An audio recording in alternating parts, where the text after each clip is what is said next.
I recently made a video called 7 Filipinas I would avoid dating. So, this is my follow-up to that video. These are the 7 Filipinas you should be trying to impregnate right away. Maybe not literally, but absolutely figuratively.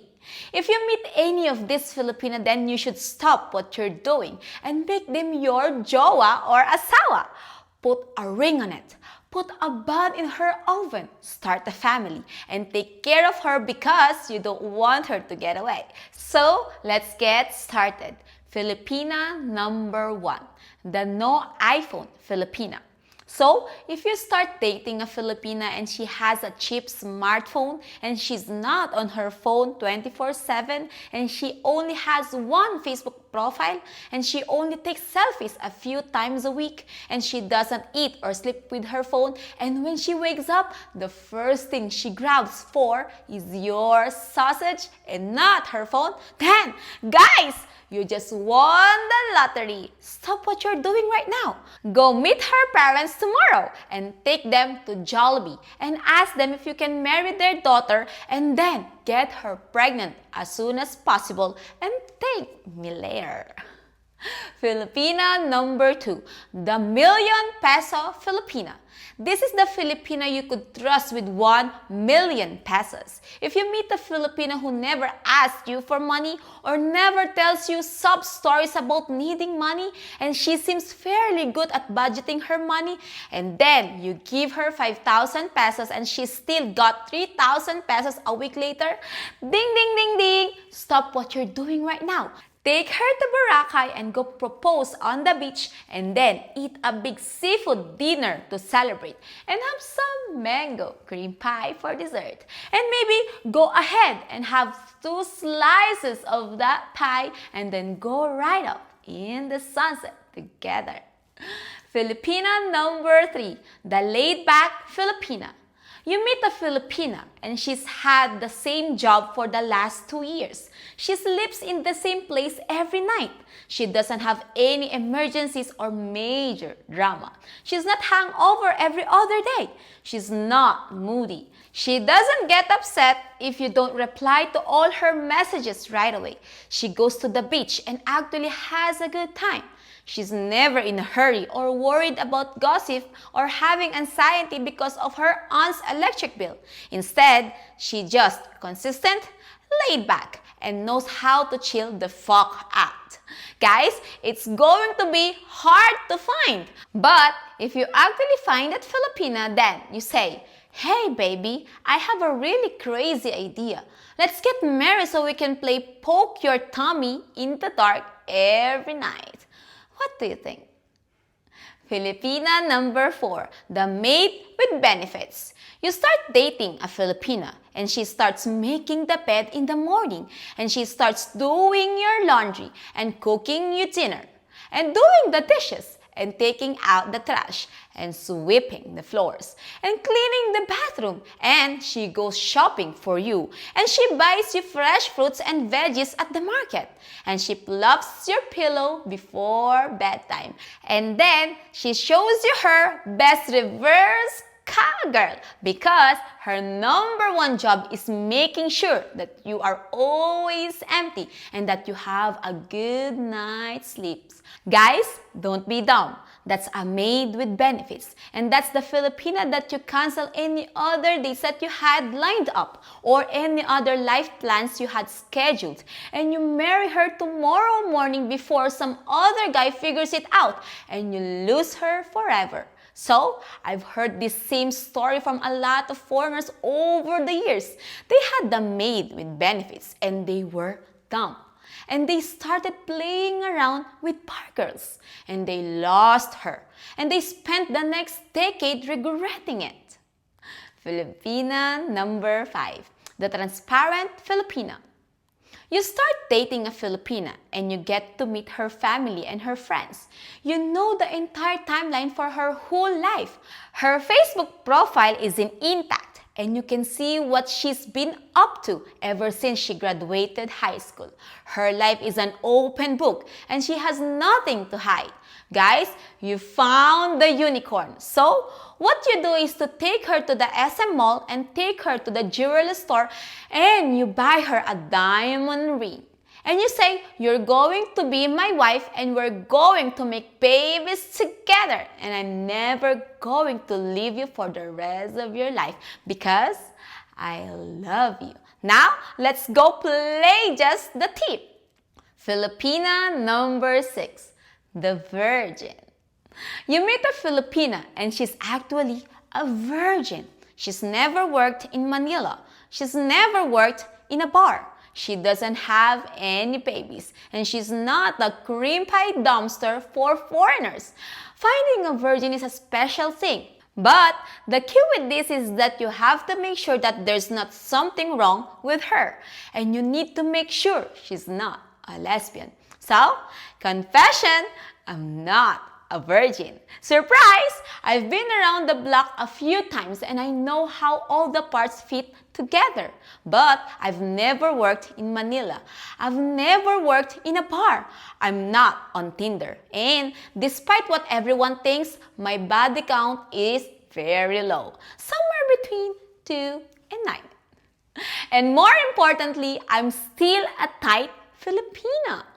What you need to understand is that we live in a very sexual world and the Philippines is a very sexual society. Filipinos view more porn than any other country in the world. Sex here is seen as a very normal and natural thing and isn't as taboo as it might be in your home country. So, if you meet a Filipino who is actually still innocent and you like each other and you think she's the one, then go talk to her parents and do things the right way. If she ends up becoming your Filipino girlfriend or wife and you get to be her first and hopefully only, then that is a bond that you're always going to have. And it's going to be a very special thing that you need to take seriously because it's a big deal for her. And trust me, knowing that you can sexually trust a Filipina in the Philippines is going to be one of the greatest gifts a Filipina could ever give you. Because things are a little crazy here sometimes. Why do you think hotels charge you by the hour here? And Filipina number 7, the Filipina that actually chooses you. Here's the deal. It's normal for a foreigner to show up in the Philippines and get love bombed. This is the popular Filipina love offensive. She'll show up to the airport to meet you. She'll tell you how handsome you are and how young you look. She'll introduce you to her family. She'll be extra affectionate in the bedroom. And she's going to do everything that she can to show you her Filipina charm.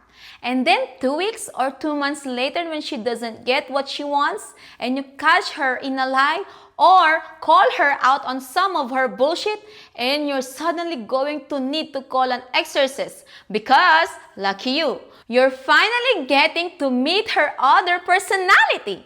Scary stuff. So, here's the deal. That Filipina didn't choose you. She just wanted to use you as a jeepney to get you to take her where she wanted to go.